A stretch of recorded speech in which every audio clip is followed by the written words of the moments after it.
young boy, I loved to play with Legos. My favorite Lego set happened to be spaceship sets. As an avid Star Trek fan, I loved the thought of flying objects that were not confined to the laws of physics.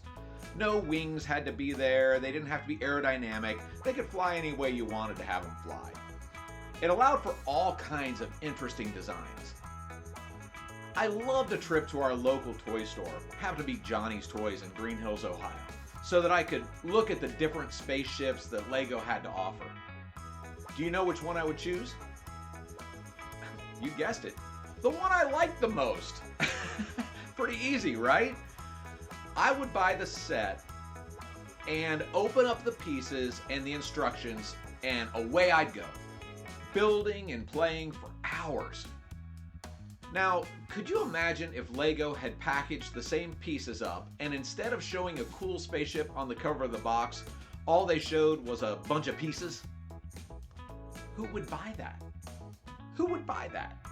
Nobody! But that is exactly how we often live our lives. We have a bunch of things to do and jobs to complete, but we have no idea where we are headed or what we're trying to achieve.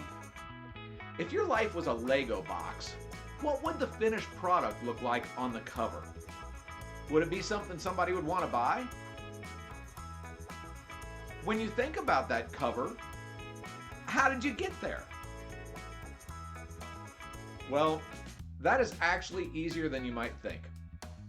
When you begin with the end in mind, all you have to do is back up from the final product. Let's say the picture on your box is you laying on a bed of $1 million $1 bills. So you're laying on $1 million.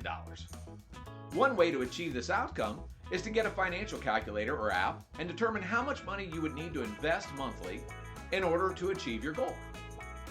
Now, there's other ways, but this would be the simplest way. If we use 7% as a benchmark for growth and you're 30 years old, you would need to deposit about $850 a month into an investment in order to have $1 million by age 60. Easy, right? Well, it seems so, but what do we do next? Well, next you would want to determine where you would want to invest that money. Would it be an IRA? Would it be an annuity? Would it be a 401k? And then you would need to be specific on how you're going to fit the $850 into your budget. How are you going to afford to do that? What are you going to cut out of your life? How could you make that happen? See, many people live their lives as just pieces in a box. They get to the end and they never really reach their potential. They never know what they could have accomplished because they simply made it through life. That isn't enough for you. You were made for more. You're special. And I know that because you're here watching this. It's time to level up. What does your Lego box look like?